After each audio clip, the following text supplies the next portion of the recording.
Okay, this week's course is the river course at Alisal, and this course is in Goleta. Actually, I guess you would call it north of Goleta, just north of Goleta on California, Goleta, California. In On 154, just off 154, just east of Buellton, California, and it is in a little resort. The course itself, this course, the river course, is not in the resort. There are two courses there.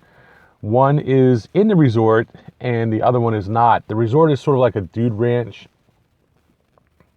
tucked away in the mountains, or just outside of the mountains, just southeast of Buellton. But this course is a little bit north of that. It's in the open. It's just on the other side of a small development, just on the southeast side of a small sort of German hamlet style town, the name of which escapes me for the moment. But in any case, you can find it on Google.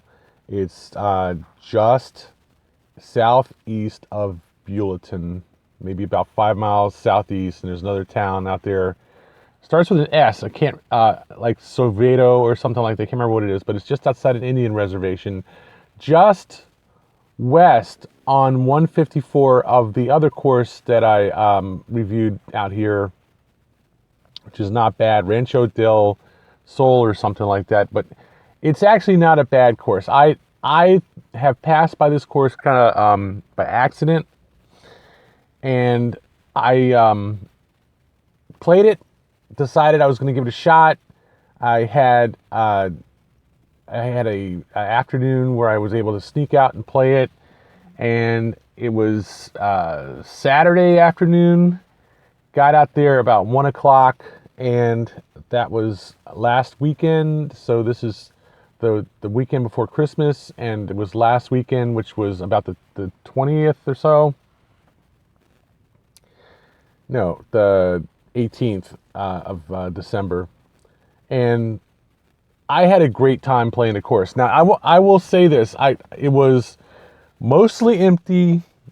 The weather was awesome, nice, decent, warm weather in December with a little touch of humidity and not too much sun. It wasn't like the normal kind of blazing clear skies that are out here. In the winter, it does tend to be a little bit more overcast more often, and there's some days where it rains and some days where it's cloudy. Like today is overcast, cloudy / it burned off this morning. But basically, the weather was really nice. The only thing I could really say about this course that was less than ideal was that the trees had no leaves on them. A lot of the trees had no leaves on them. Some of them still do. There's some odd trees out here that are still leafy green. Some very tall pine trees and some other types of trees, but some of the trees had leaves and some of them didn't. And it was interesting. The grass was in good condition, but not a great condition. The greens were rolled and on the longer side, a little bit fluffy, but not too bad. Certainly in good shape. So I'm talking about the bad things, the things I didn't really like so much about the course, but honestly, there was a lot that I liked about the course. I'm just talking about a few minor issues. This is one of the better courses that I played, certainly one of the better rounds of golf that I played, and before I get all gushy about the course, I want to talk about the negatives. So, like I said, not quite, leafy everywhere. There were a couple of holes, the 17th tee and the 17th green and maybe the 16th green and the 18th tee box that were close to a small 2-lane road that runs by the course. It's the entrance to the course. The course, however, tends to play away, like it's like a long rectangle, and it plays away from the road, and you play way down the side of this stretch of low mountains. Not high mountains, but low mountains.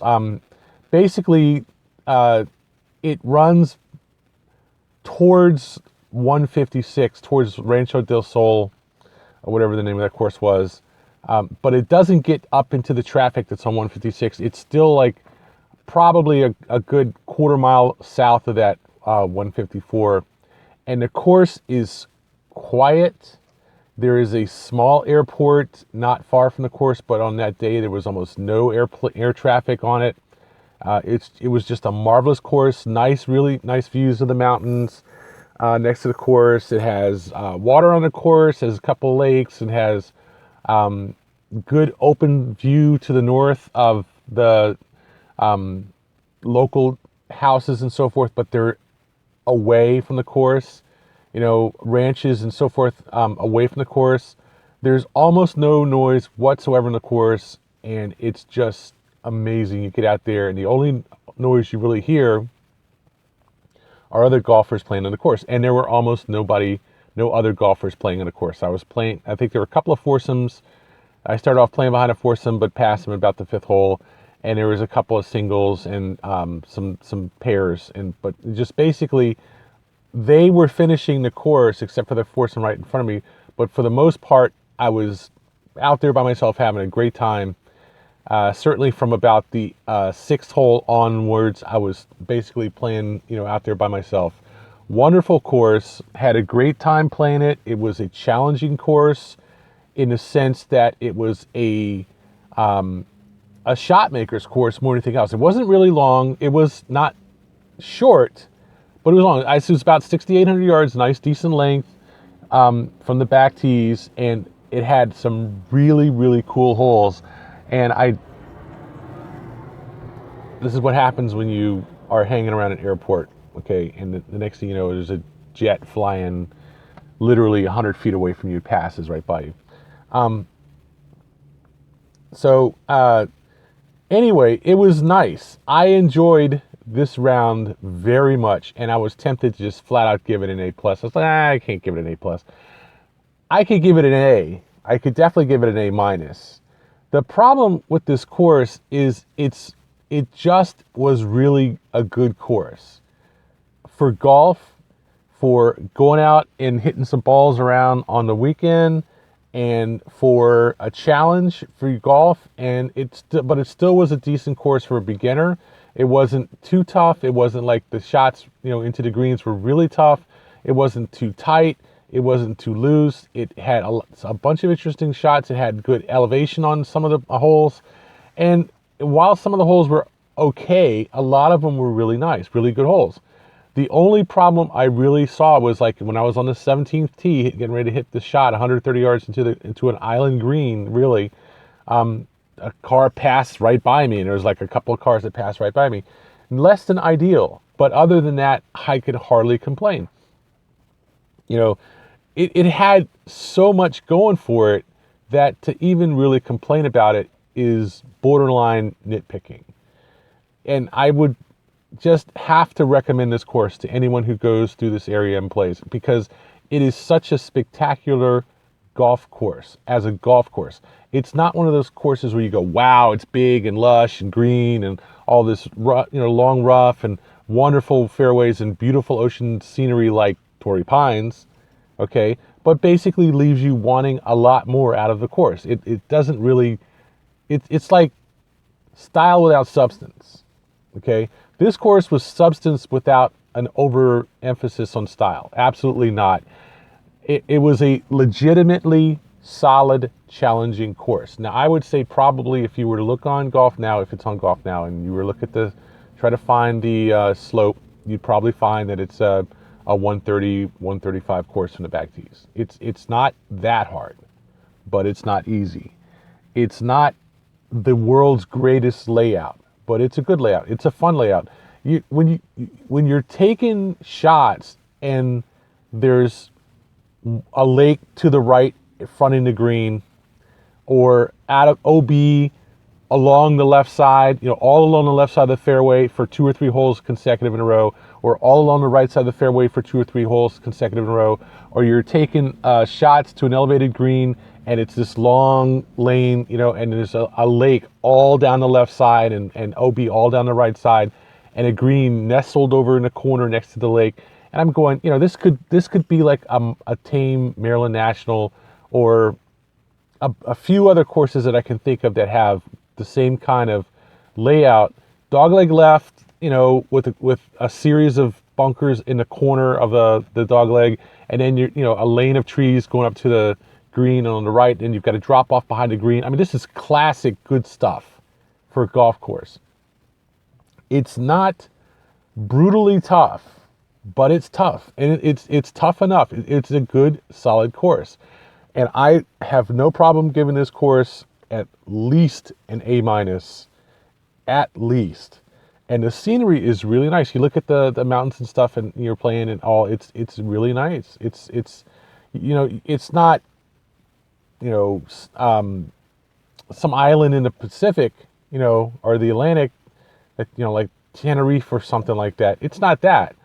Don't get me wrong. It's definitely not Tenerife. I'm not saying it's a big open course with a lot of verticality, sloping left and right, and cliffs and ocean views and stuff, and you're teeing up from 500 feet above the ocean to a fairway that's like 100 feet below you. It's not that nice of a course in terms of the scenery or things like that. But for a inland course that is at least 25 miles from the ocean, and it is 25 miles from the ocean. You could drive down to the beach just as easily as play the course. It's not bad. It was pretty nice, and it is not quite the best course I've ever played. I've played, other courses that are harder, other courses that are more challenging, other courses that were more fun. But this course was up there. I mean, it was a solid course. And the only thing I can really say, if you really want to say anything about it, is, it was a little bit expensive. It was $65 at 1 o'clock on a Saturday. Normally, twilight around here starts at 12. This course, they didn't want to start twilight until 2 o'clock. And it would have saved me $10, so I just went ahead and I paid the full rate on a Saturday at 1 o'clock. So it was $50 or something without a cart, another $10 with a cart. $60, but they have a really nice dining facility here. People often come here to this place to eat, just to sit down and have dinner. It's really nice. Nice clubhouse, nice outside, everything. The course is a little bit on the cheesy side. I'm not going to say it's not, it's upscale or anything like that. A little bit on the cheesy side, but basically a good round of golf. It was a wonderful round of golf. It was one of the first courses that I played in a long time where I said, I kind of would go out here and play this again. I wouldn't mind coming out here and playing this a second week in a row. I have not played many courses where I would say that I'd want to come back out and play it again a second time the next weekend. This was one of the first courses I've played in a long time like that. So I hopefully have not gushed over it for too long. It was a great outing. I would not say it was a great destination course, but of the courses that I played around here, it was, and I include Torrey Pines, and I say this, certainly Sandpiper, I would say it was the most fun I've had playing golf since October, when I played a course that was a little bit farther west on the other side of Benidorm. And La Panamaria, I believe it was, out on 154 also. Oh no, it was 256 on the other side of Benidorm. And certainly in good condition, in decent, good condition, certainly totally respectable condition, and a decent price. It wasn't cheap, but it was a decent price. And I absolutely can recommend this course. That is, what's the name of this course? I have to open it up. Let me see. It's another jet. Where are we? A great course. You have to look at the description again. This is 14 and a half minutes, long enough. Enjoy the photos. And I am sorry because right now I'm about 4 courses behind. I have to get on the ball and get these ones up on the internet. And I hope that you have a Merry Christmas, or have had a Merry Christmas and are about to have a Happy New Year.